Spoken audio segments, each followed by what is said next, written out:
Fala, meu povo, tudo bem? Sejam muito bem-vindos a mais uma aula da nossa Maratona da Aprovação.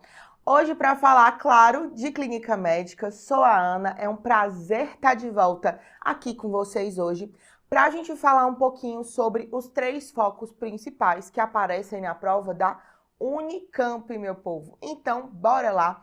Nosso primeiro foco, a gente vai falar de arritmias, síncope e PCR. Eu já vou te ensinar como é que a gente vai pensar igual a banca da Unicamp, beleza? Então, a gente entendendo como é que esse foco é cobrado na Unicamp, as questões, elas geralmente têm enunciado médio, não é aquele enunciado que vai ser muito longo, é aquele enunciado que vai ter ali uma duração média, mas ele vai ter um comando muito direto. E nesse comando, ele já vai te pedir a hipótese de diagnóstico e a sua conduta, essa conduta geralmente imediata, beleza? Em relação ao padrão geral da prova da Unicamp, a gente sabe que a Unicamp é uma banca que gosta de cobrar padrão ambulatorial. Só que quando a gente fala aqui de arritmia, síncope e PCR, a gente vai ter casos no setor de emergência. Geralmente é o paciente que estava numa unidade básica ou numa unidade de pronto atendimento e chegou ao setor de emergência lá da Unicamp. Combinado? Na maioria das questões, a gente vai ter eletrocardiograma e os 2 temas que mais vão aparecer dentro desse foco vão ser as taquiarritmias e a síncope, beleza? Então, vamos começar com uma questãozinha para a gente já dominar esse tema. Então, a gente tem um homem de 46 anos admitido na emergência após episódio de síncope ocorrida em um bar. Opa, síncope num bar, a gente já vai relacionar a abuso de bebida alcoólica ou alguma taquiarritmia que seja induzida pelo álcool, beleza? Continuando. No exame físico, o paciente é desnutrido, tá com pressão de 126 por 72, frequência cardíaca de 78, sem alteração de saturação nem de frequência respiratória. Parótidas aumentadas, o que te dá a dica de que é um paciente de fato etilista crônico. No eletro, a gente tem alargamento de QT. Vixe, meu povo, pode esperar que vai vir aí um ataque à arritmia que vai ser induzida pelo QT longo. Então, o paciente, depois de 20 minutos da admissão, teve dispneia súbita, ficou hipotenso, taquipneico, continuou saturando bem e no monitor aparece esse traçado. E aí? O que te chama a atenção nesse traçado? A banca te pede qual a conduta imediata e é uma questão discursiva. Então, vamos treinar tanto para questões que vão ser discursivas como objetivas aqui. Combinado? Vamos lá. Lembrando para vocês, quando a gente fala de arritmias, vou lembrar um pouquinho aqui da gente falar do sistema de condução elétrico cardíaco, onde tudo vai começar. Então, basicamente, a gente tem o quê? O estímulo vai sair do nosso nó sinusal, que fica na desembocadura da veia cava com o meu átrio direito, vai passar para o meu nó átrio-ventricular, vai ser direcionado para o feixe de His, e o feixe de His vai se dividir em ramos direito e ramos esquerdos. Lembrando que os ramos direito e esquerdo, eles vão ter as fibras de Purkinje que vão acelerar essa condução do meu estímulo elétrico. Beleza? Esse é basicamente tudo que a gente vai ter de sistema de condução cardíaca. Só lembra comigo que quando o estímulo sai do nosso sinoatrial e chega no átrio ventricular, ele vai ter um retardo na sua condução, mas esse retardo vai ser fisiológico e vai ser justamente o achado que a gente vai ter do intervalo PR. Combinado? Então, basicamente, a gente divide as taquiarritmias em 2 grandes grupos. As supraventriculares, ou seja, acima dos ventrículos, e aqui a gente vai estar falando de fibrilação atrial, taquicardia atrial multifocal, e a gente também tem as taquicardias ventriculares, que são as que a gente vai focar na nossa aula de hoje para saber as condutas certinho, e a gente vai dividir em taquicardia ventricular, taquicardia supraventricular com aberrância, fibrilação ventricular. Então, retomando aqueles conceitos básicos, quem são as taquicardias ventriculares?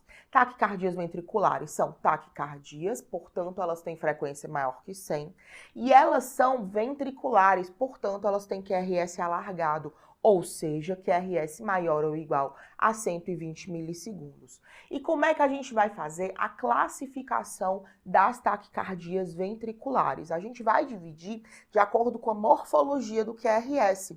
Se a gente tem todos os QRS iguais entre si, a gente vai estar falando de taquicardia ventricular monomórfica. Se a gente tem diferença nos formatos, nas conformações dos QRS, a gente vai estar falando de uma taquicardia ventricular polimórfica.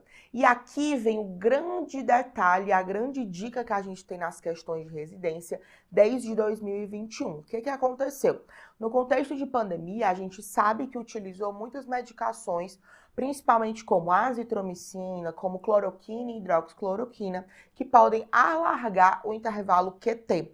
Com isso, a gente pode deflagrar arritmias, principalmente taquicardias ventriculares polimórficas. Por isso, sempre atenção nesses pacientes. Por quê?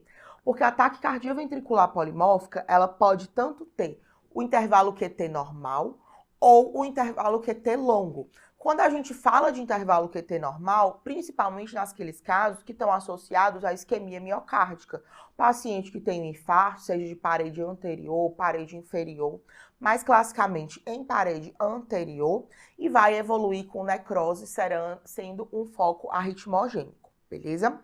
Quando a gente fala de QT longo, esse QT longo pode ser secundário a síndromes genéticas, que o paciente já nasce com aquela disfunção nos canalículos, principalmente ali de sódio, potássio, magnésio, mas a gente também pode ter o QT longo adquirido, que ele é quem a gente vai chamar de torsade de Pointes. E esse adquirido vai ser principalmente nos pacientes etilistas crônicos, secundário a hipomagnesemia, nos pacientes com distúrbios hidroeletrolíticos ou nos pacientes de uso de medicações que podem alargar o intervalo QT. E dentre essas medicações, a gente vai destacar principalmente as quinolonas, beleza? E os macrolídeos. Combinado? Lembrando para vocês que quando eu falo de QT longo, eu preciso saber quem é o QT normal. E nas mulheres, o normal é até 470 milissegundos e nos homens até 450 milissegundos. Passou disso, a gente vai pensar em intervalo QT longo. Lembra que para a gente fazer a medida correta do intervalo QT, a gente vai pegar do início do complexo QRS até o final da onda T. Beleza? Porque muitas vezes, quando a gente não consegue contar direitinho ou fica na dúvida, é porque a gente não contou dos lugares certos. Então, é sempre do início do complexo QRS até o final da onda T. Combinado? Então, basicamente, quando a gente fala de QT longo, a gente vai ter as etiologias congênitas e adquiridas, e o adquirido vai ser principalmente nas classes de antibióticos com quinolonas e macrolídeos, e quando a gente fala de antipsicóticos, como principalmente o haloperidol. Dos distúrbios hidroeletrolíticos, quem a gente vai ter maior destaque, de maior prevalência aqui, vai ser a hipomagnesemia, e esse é o clássico do paciente etilista crônico, beleza? Então essa é a divisão e a classificação que a gente vai ter das taquicardias ventriculares. Sempre que a gente está diante de uma taquicardia ventricular, a gente vai ter que definir a conduta. E essa conduta, ela pode ser tanto dependendo de estabilidade ou instabilidade hemodinâmica. E sempre que a gente falar de instabilidade hemodinâmica, a gente vai estar falando dos 5Ds da instabilidade. Quem são esses 5Ds? A gente vai falar de diminuição da consciência, desmaio, diminuição da PA, aqui falando principalmente de hipotensão secundária a choque, dor torácica, tipicamente anginosa, mais classicamente, e dispneia. Lembra que para eu dizer que essa instabilidade é secundária e vai precisar de terapia elétrica, a gente vai precisar garantir que a causa da dor torácica, da dispneia, do rebaixamento do nível de consciência do meu paciente é pela arritmia propriamente dita e não por outra causa secundária, beleza? Então, o princípio que a gente vai ter dos tratamentos das taquicardias ventriculares, a gente tem que garantir que a instabilidade é pela arritmia, então a gente pensa em terapia elétrica. E essa terapia elétrica vai depender da morfologia do meu QRS, se a gente vai fazer uma cardioversão elétrica sincronizada ou uma desfibrilação. Por quê? Lembra um detalhe que cai muito nas provas e a gente não vai mais cair nessa pegadinha, de que no Torsades de Pointes, lembra comigo que a gente vai ter aqueles QRS que eles vão ter morfologias distintas e que eles vão ter polaridades invertidas. Então, quando a gente for tentar sincronizar uma cardioversão elétrica sincronizada, por exemplo, a gente não vai conseguir e a gente pode inclusive deflagrar uma fibrilação ventricular. Por esse motivo, quando a gente fala de Torsades de Pointes, a gente sempre fala de desfibrilação. Ana, mas se o meu paciente não tiver parado, o que eu vou fazer? Eu desfibrilo mesmo assim? Sim, essa é uma das condições que a gente tem de desfibrilação, porque nesses pacientes a gente não pode tentar sincronizar o choque, beleza? Além disso, o Torsades de Pointes é um HIIT muito associado à instabilidade hemodinâmica, então a gente raramente vai ser esse paciente estável. Mas quando a gente encontra esse paciente ainda estável, a gente prioriza o uso de antiarrítmicos, bem como sulfato de magnésio, beleza? Então vamos voltar à nossa questão, que agora a gente já tem várias condições para a gente conseguir responder certinho, beleza? Então eu tenho esse paciente de 46 anos que teve um sinal de instabilidade hemodinâmica, ou seja, ele teve um desmaio, teve uma síncope, tem sinais de etilismo crônico e tem alargamento do intervalo QT. O paciente evolui com uma taquicardia ventricular, é uma taquicardia de QRS largo, que tem alternância do padrão das pontas, a gente está diante de um Torsades de Pointes com sinais de instabilidade, então a gente vai pensar em quê? Terapia elétrica. E qual terapia elétrica? A gente vai fazer desfibrilação. E esse foi o nosso gabarito da banca. Se a gente desse só sulfato de magnésio ou desse oxigênio, a gente não teria indicação no caso desse paciente. Lembra que o sulfato de magnésio a gente guarda para os pacientes estáveis hemodinamicamente e na terapia de manutenção desses pacientes, porque o nosso paciente etilista crônico vai ter risco de ter hipomagnesemia, então, de fato, vamos precisar repor esse magnésio. Mas o tratamento imediato que vai tirar meu paciente da instabilidade hemodinâmica é a desfibrilação. Combinado? Esse foi nosso primeiro foco. Vamos para o nosso segundo foco, que a gente vai falar de síndrome coronariana e os seus diagnósticos diferenciais. E pensando como a Unicamp gosta de cobrar as questões, aqui o enunciado ele já vai ser mais curto do que os enunciados que a gente tem classicamente nas questões de arritmia, síncope e PCR. E o que a Unicamp mais gosta de cobrar é o supra de parede inferior. Então, vai ser a síndrome coronariana, que vai ter aquele supra ali em D2, D3 e AVF, e a banca vai gostar de te perguntar qual é o tratamento que vai alterar a mortalidade, beleza? Então, o que mais aparece, o que vai ser o nosso foco aqui nessa nossa conversa hoje da maratona de aprovação, vai ser síndrome coronariana com supra de parede inferior e os seus diagnósticos diferenciais quando a gente fala principalmente de dor torácica e que a Unicamp já chegou a cobrar em algum momento, que vai ser a estenose aórtica, o TEP, a embolia pulmonar e a pericardite, beleza? Vamos nessa questãozinha aqui da Unicamp de 2023. A gente tem um paciente de 51 anos que é trazido pelo SAMU para emergência referenciada. O paciente está queixando de dor torácica e de espinéia iniciadas há 2 horas. Essa dor irradia para o membro superior esquerdo. Ele é tabagista, hipertenso, tem histórico de um AVC hemorrágico há 2 semanas.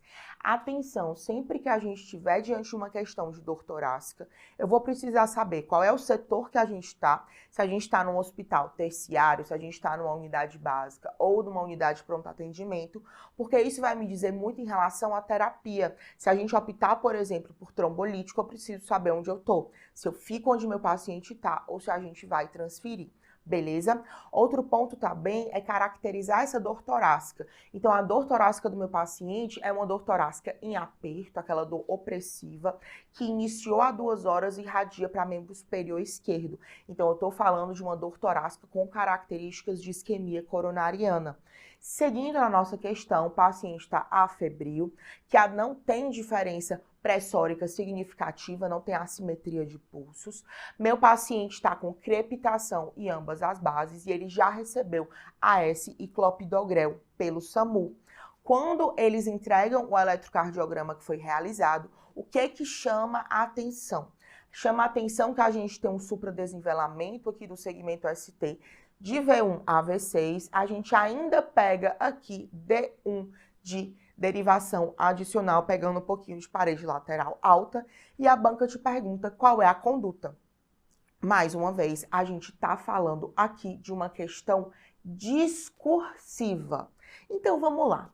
Essa questãozinha aqui eu vou resolver com vocês de uma forma um pouquinho diferente para a gente discutir o nosso caso em seguida, beleza? Então, entendendo aqui que a gente já tem um homem de 51 anos com dor torácica, que ela me chama a atenção para a etiologia tipicamente coronariana, e o nosso paciente já recebeu dupla antiagregação plaquetária, me chama a atenção, ele tem um supradesnivelamento aqui na parede anterior, pegando D1 e AVL, a gente está falando de um infarto anterior extenso. E percebam que é um paciente que a gente já está na unidade terciária e a nossa prioridade é fazer o quê? Abrir a coronária desse doente. E a gente vai abrir essa coronária como? Com cateterismo, beleza? É o método de escolha e eu vou te explicar por quê. Porque antes de tudo, eu vou te lembrar o que é o infarto. Para a gente conseguir definir infarto, eu estou falando que o paciente vai ter uma injúria miocárdica aguda. O que eu quero dizer com injúria miocárdica aguda? Quando a gente fala de injúria miocárdica, eu estou falando de elevação de troponina. E muitas são as causas de elevação de troponina. Ou seja, troponina eu sei que é uma enzima muscular e ela vai estar presente tanto nos miocardiomiócitos como em outros músculos também. Só que para eu dizer que meu paciente tem infarto, eu tenho que garantir que essa injúria, que essa elevação de troponina, ela é secundária a uma isquemia miocárdica, que ela está aumentando porque quem está morrendo é cardiomiócito. Então, basicamente, a gente vai ter o quê?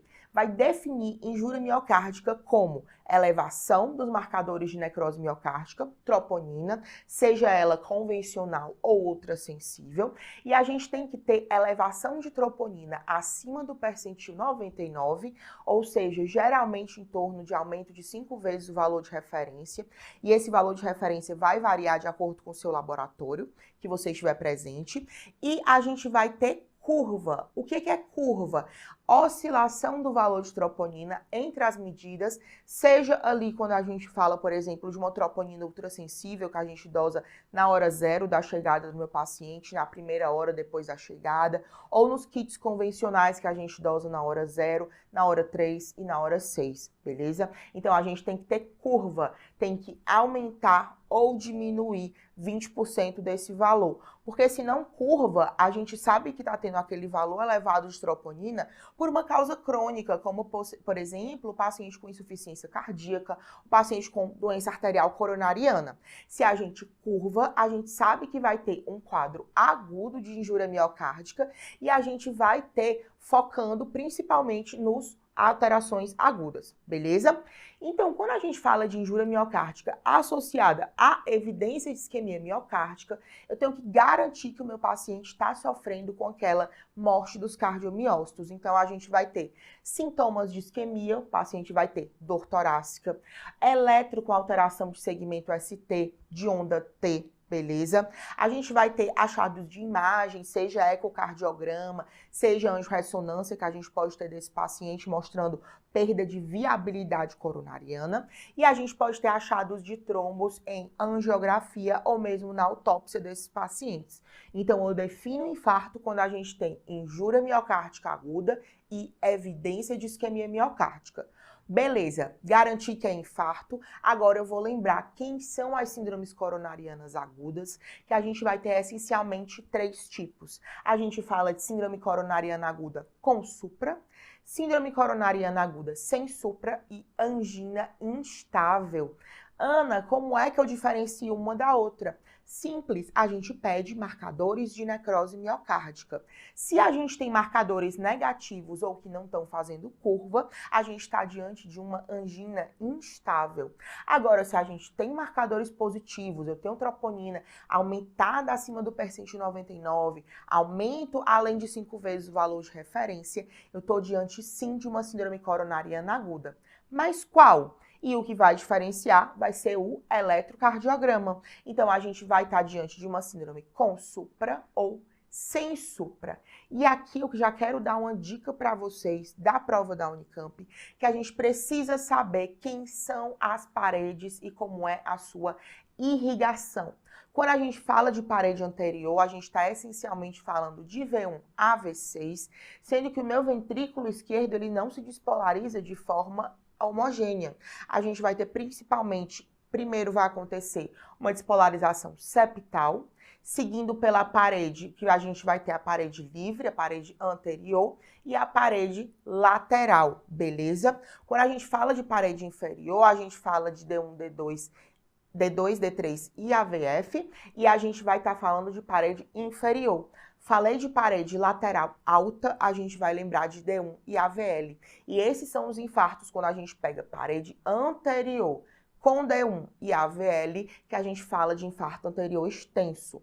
E quem é que irriga qualquer uma dessas paredes? Quando a gente fala de parede inferior, 80% da irrigação vai ser pela coronária direita e 20% vai ser pela circunflexa. Já quando a gente fala de parede anterior, a gente vai falar principalmente de descendente anterior. Combinado? Como é que a gente trata, gente? Infarto com supra, a nossa prioridade é abrir a artéria. E abrir a artéria, a gente já viu que vai ser pelo cateterismo ou pelo trombolítico. Em seguida, sempre em todo paciente grave, a gente faz monitorização e essa monitorização com eletrocardiograma seriado a cada 3 horas, solicitação de exames, oxigênio terapia se saturação de O2 menor que 90%.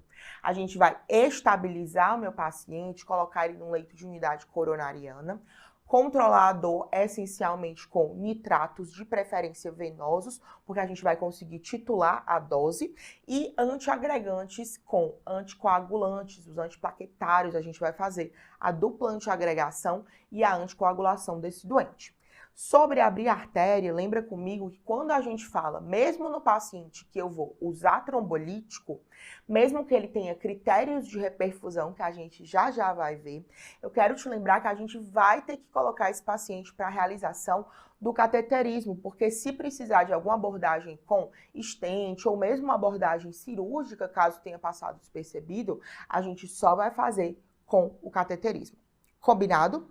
Só que para usar trombolítico, usar os fibrinolíticos, até a gente conseguir chegar ali no meu cateterismo, a gente precisa saber quem são os pacientes que não podem de jeito nenhum fazer o uso de trombolítico. E esses pacientes são quem? Qualquer sangramento intracraniano prévio, então por isso que o nosso paciente teve um AVC hemorrágico, não poderia ser trombolizado, AVC isquêmico nos últimos 3 meses, neoplasias de sistema nervoso central, trauma principalmente na cabeça ou no rosto nos últimos 3 meses, lesões vasculares cerebrais conhecidas e dissecção de aorta. Em seguida, a gente tromboliza o nosso paciente. Beleza. Será que reperfundiu essa artéria? Eu tenho que ter 3 critérios. Esses critérios são melhora de pelo menos 50% na elevação máxima do segmento ST do meu paciente, ou seja, o maior supra tinha 10 quadradinhos. No novo eletro, meu supra tem que estar pelo menos 5 quadradinhos. Fechou? Arritmias de reperfusão, e aqui a gente tem a famosa RIVA, que é o nosso ritmo idioventricular acelerado, e na RIVA a gente vai ter o quê? Um ritmo de QRS largo e que ele vai ter frequência menor do que 100, e é isso que vai diferenciar RIVA de uma taquicardia ventricular. E a gente vai ter melhora da dor. Feito isso, a gente vai continuar com o nosso tratamento medicamentoso. Quando a gente fala de AS anticoagulante, AS para todos, exceto para aqueles pacientes que têm uma alergia verdadeira, que têm históricos de anafilaxia associada. E quando a gente fala de anticoagulantes, a gente prefere a classe das heparinas. E dentre as heparinas, a gente acaba preferindo a heparina não fracionada, porque a gente consegue deixar ela em bomba de infusão e consegue fazer o monitoramento do TTPA desses pacientes, beleza? A gente pode usar a heparina de baixo peso? pode, por exemplo, quando a gente está no pré-hospitalar ou em algumas unidades que a gente não tem bomba para ficar monitorizando, inclusive, o TTPA. O único cuidado que a gente vai ter que ter é avisar para o nosso colega hemodinamicista, porque quando for fazer o procedimento, por conta dos riscos de sangramento, e se for um paciente que, por exemplo, vai para o cateterismo, viu que não tem proposta de colocar stent, que a proposta daquele paciente, na realidade, é cirúrgica, nesses casos, a gente vai ter que esperar o tempo de conversão ali da heparina, beleza? Beta-bloqueadores a gente vai começar idealmente nas primeiras 24 horas após o evento de isquemia aguda e a gente vai fazer isso se há ausência de contraindicações, ou seja, se o paciente não tem bloqueios atrioventriculares, se ele não está chocado, se é um paciente que não está instável hemodinamicamente, que a gente vai poder iniciar um beta-bloqueador. Combinado? No C, aqui a gente fala do segundo antiagregante, lembrando do clopidogrel, ticagrelol e prasugrel. Um detalhe importante, o único antiagregante que a gente pode usar se o paciente for trombolizar é o clopidogrel. Ticagrelol e prasugrel, eles não têm estudos na trombólise. O que vai acontecer? O ticagrelol e o prasugrel, eles são mais potentes em termos de antiagregação, só que por esse mesmo potencial de ser mais antiagregante, eles têm maior risco de sangramento. Então, a gente precisa ter cuidado com os nossos pacientes, beleza? O prasugrel, inclusive, a gente só pode fazer depois que o meu paciente já está ali no cateterismo e a gente já sabe a anatomia coronariana dele. Por quê? Porque, por exemplo, se o paciente faz o CAT e a gente vê que ele, na realidade, vai precisar de uma revascularização miocárdica, se a gente fez o prasugrel antes, a gente vai ter que esperar 7 dias para sair o efeito antiagregante do prasugrel para a gente poder fazer o procedimento desse paciente. E nesses 7 dias, o paciente vai perdendo muita massa viável de miocárdio e vai evoluindo com sinais de insuficiência cardíaca, beleza? Já no clopidogrel e ticagrelol, se a gente precisar esperar o tempo para reverter a ação antiagregante e esse paciente vai precisar fazer um procedimento, o tempo é de 5 dias, enquanto no prasugrel é de 7 dias, beleza? Quando a gente fala de diuréticos, principalmente espironolactona, e aqui é essencialmente para os pacientes que evoluem com disfunção ventricular aguda grave, ou seja, uma fração de ejeção menor do que 40 e o paciente sintomático. Um paciente que já tem ali um NIRA 2, NIRA 3, combinado? Quando a gente fala do nosso último item do tratamento medicamentoso, a gente fala dos IECAs. Idealmente, a gente vai iniciar nas primeiras 24 horas para já agir no remodelamento cardíaco. Estatinas de alta potência, principalmente a gente fala aqui de atorvastatina e rosuvastatina. E os IBPs, a gente fala de os prazol da vida, omeprazol, pantoprazol, se o paciente tiver alto risco de sangramento, porque a gente vai estar fazendo uso de AS, anticoagulantes e dupla antiagregação plaquetária. Os pacientes de alto risco são principalmente aqueles pacientes que já têm história de doença ulcerosa péptica ativa ou que tiveram hemorragia digestiva alta recente. Combinado? Então, vamos finalizar aqui falando do nosso terceiro foco.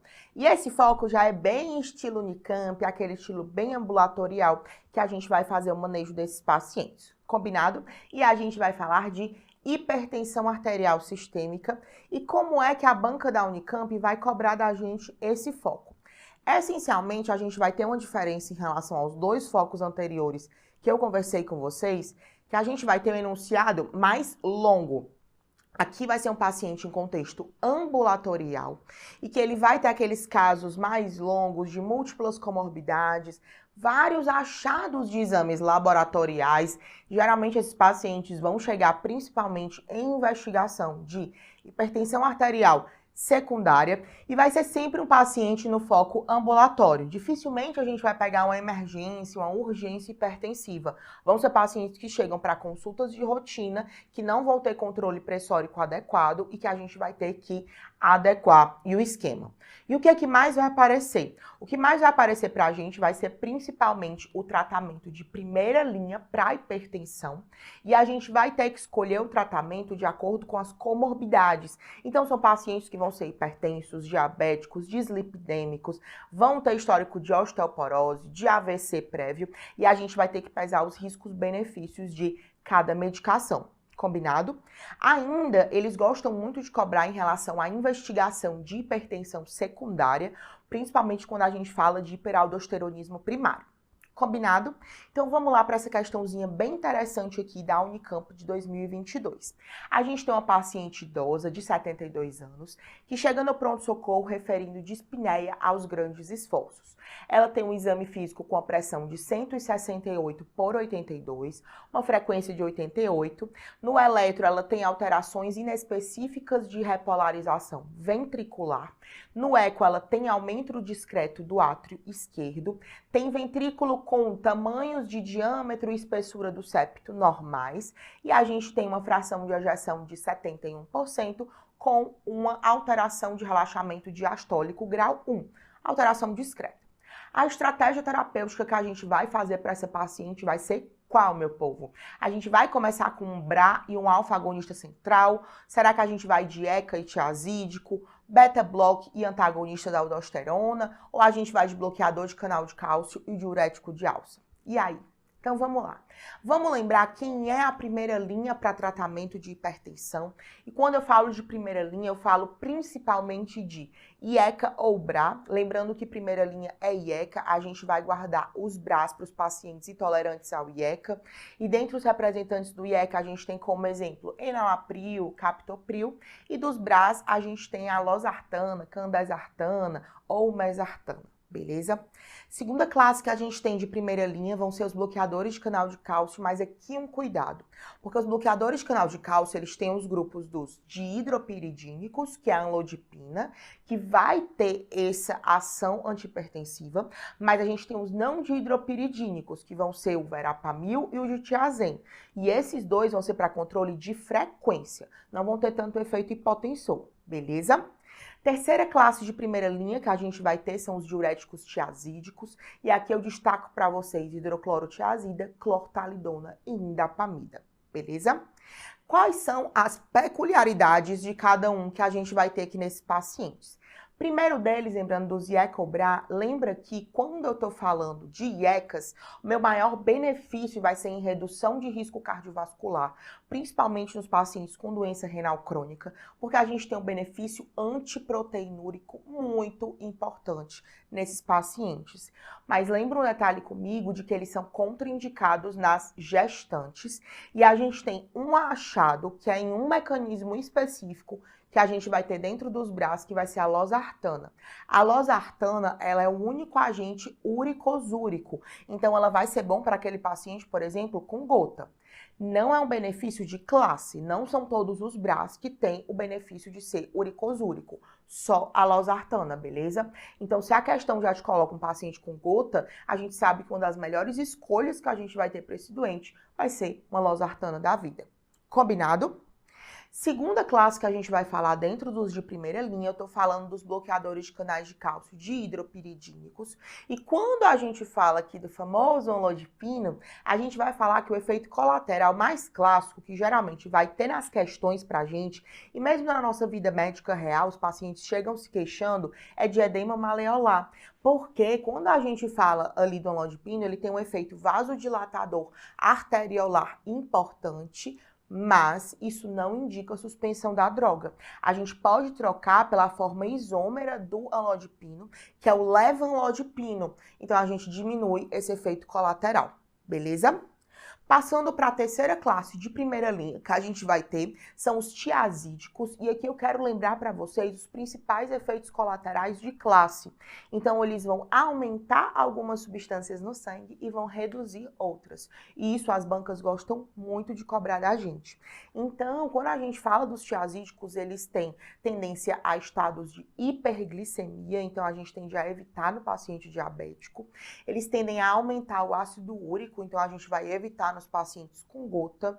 Eles tendem a aumentar a calcemia, então eles vão ser bons para quem? Para o paciente, por exemplo, com osteoporose, seria uma boa escolha para a gente fazer para esse paciente, já que a gente vai ter retenção de cálcio. E ele também tem um efeito de aumentar os lipídios, então é ruim para os pacientes com dislipidemia. Em contrapartida, o paciente que usa de tiazídico vai ter a tendência a hipovolemia, hiponatremia e hipocalemia, além de hipomagnesemia. Combinado? Entendendo as peculiaridades de cada classe, agora a gente já consegue entender o fluxograma de tratamento da Sociedade Brasileira de Cardiologia. Então, basicamente, a gente vai começar a tratar os pacientes que já têm risco alto e têm uma hipertensão grau 1. Ou a gente começa os pacientes que são de risco baixo, mas são muito idosos ou idosos frágeis. Nesses pacientes, a gente experimenta começar com monoterapia. Não resolveu, a gente vai começar com os 2 fármacos. Quem é que a gente já começa na combinação de 2 fármacos de primeira linha, principalmente os hipertensos estágio 1 de moderado a alto risco e os hipertensos estágios 2 a 3, beleza? Não resolveu, vou começar a observar meu paciente no retorno com 2 a 3 meses. A gente faz combinação de 3 fármacos, os 3 de primeira linha. Não resolveu, passou mais 2, 3 meses, a gente adiciona o 4º fármaco e passa para os fármacos de segunda linha. Quem são esses fármacos? Na monoterapia, a gente escolhe, de acordo com as comorbidades de cada um, se vai começar com tiazídico, bloqueador de canal de cálcio, IECA ou BRA. O beta-block, ele tem indicações bem específicas, porque ele não é uma medicação de primeira linha. Ele só vai ser usado como primeira linha nos pacientes, por exemplo, com feocromocitoma ou outras indicações. Combinado? Quando a gente não alcança a meta, a gente combina 2 e a gente vai combinar 2 de primeira linha. Essencialmente, as melhores que a gente vai ter combinações são quando a gente pega ou um IECA ou um BRA e coloca junto com um bloqueador de canal de cálcio ou com um tiazídico. Não resolveu, a gente vai para 3 medicações. Vai ser IECA ou BRA. Nunca IECA e BRA, a gente não pode usar as 2 medicações juntas, com bloqueador de canal de cálcio e diuréticos. Não resolveu, a gente adiciona o 4º fármaco, que vai ser o diurético, que vai ser antagonista da aldosterona, aqueles poupadores de potássio, a gente está falando de espironolactona. Ana, não resolveu. Beleza? Cuidado que aqui a gente pode estar diante já dos casos de hipertensão resistente, que a gente já tem mais de uso de 3 fármacos, um deles sendo diurético, e a gente pode estar diante de um quadro também de hipertensão refratária, que é quando a gente já usa maior ou igual a 5 antihipertensivos, sendo um deles a clortalidona, beleza? E não alcançou, a gente vai para a segunda linha, que são os beta-blocks, os simpatolíticos centrais, aqueles alfa-agonistas centrais que a gente vai ter, alfa-bloqueadores e vasodilatadores, beleza? Esse é o esquema que a gente vai seguir. Isso tudo a gente falando de hipertensão primária, mas um ponto que a Unicamp gosta de cobrar da gente também é em relação à hipertensão secundária. 90% dos casos de hipertensão são primárias, é isso aqui que a gente vai fazer. Mas a gente tem ali 10 a 20% que podem ser de hipertensões secundárias e a gente precisa saber quem a gente vai investigar. Então, a gente vai investigar a hipertensão secundária, principalmente quando a gente começa hipertensão mais extremos de idade, ou seja, em pacientes menores que 30 anos ou maiores que 50 anos, nos pacientes com hipertensão resistente, que a gente já comentou, que são aqueles em maior ou igual ao uso de 3 fármacos antihipertensivos, sendo um deles os diuréticos. Quando eles têm achados de paroxismo, como por exemplo sudorese, palpitações e cefaleia, porque aqui a gente vai pensar principalmente naquelas crises do feocromocitoma. Presença de sopro abdominal, pensando em estenose de artérias renais. Pulsos assimétricos em membros, a gente lembra de coarctação da aorta, por exemplo. E hipocalemia após tratamento ou espontânea, a gente vai lembrar principalmente de estenose de artéria renal, beleza?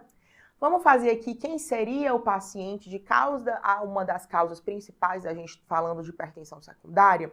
Então, a gente fala um pouquinho de apneia do sono. Vai ser o paciente que classicamente vai referir de sono não reparador, com sonolência diurna e roncos, porque na apneia do sono o paciente perde aquela hora do nosso sono que a gente teria uma queda de pressão, que a gente teria a descência noturna da pressão. Então ele tem níveis sustentados de pressão arterial elevada e ele continua ao longo do dia. Os pacientes com hiperaldosteronismo primário, o achado clássico vai ser hipertensão com hipocalemia nesses pacientes. As etiologias renais, a gente pode ter desde doença parenquimatosa renal, paciente com doença renal crônica, que vai evoluindo com hipertensão acelerada, ou doença renovascular, que é quando a gente fala das estenoses de artéria renal, sejam elas unilaterais, sejam elas bilaterais. E a gente vai precisar ter sempre essa observação. É clássico do paciente que a gente começa a fazer o tratamento com IECOBRA e ele piora muito a função renal. Beleza? E o achado clássico dos pacientes com feocromocitoma vão ser os paroxismos. Vamos resolver nossa questão? Então, a gente está diante de uma paciente idosa que está com pressão de níveis elevados e que a gente precisa começar o tratamento de primeira linha. Nossa paciente já tem achados de lesão de órgão-alvo. Percebam comigo que no eletro, ela só tem alteração inespecífica de repolarização.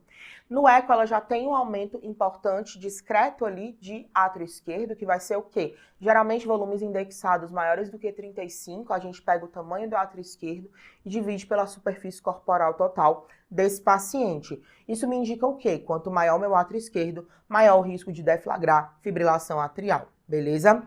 Em seguida, a gente vai ver as câmaras se tem hipertrofia ventricular esquerda, que não está relatado.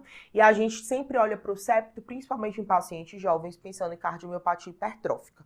Beleza? Fração de ejeção preservada está maior que 50% e tem uma disfunção leve, que é bem comum nos pacientes com hipertensão crônica. Então, como é que a gente vai tratar essa paciente? A gente vai focar no tratamento de primeira linha e vamos ver quais são as opções. A gente vai fazer um BRA e um alfa-agonista central. Lembra comigo que alfa-agonista não é a primeira linha de hipertensão, além de que no paciente idoso pode aumentar o risco de quedas por hipotensão postural, beleza? Item C, beta-bloqueador e antagonista da aldosterona, a espironolactona? Não, gente, beta-bloqueador a gente sabe que ele não é a primeira linha, exceto nos casos de feocromocitoma, e antagonista de aldosterona entra como quarto fármaco antihipertensivo, beleza? Bloqueador de canal de cálcio e diurético de alça? Não, gente, na hipertensão a gente fala de diurético tiazídico. Diurético de alça é para paciente hipervolêmico, principalmente nos pacientes com IC. E o nosso item correto, item B, a gente vai associar IECA e diurético tiazídico. Beleza? Meu povo, prazer estar aqui com vocês. Até a próxima e brilhem na prova da Unicamp.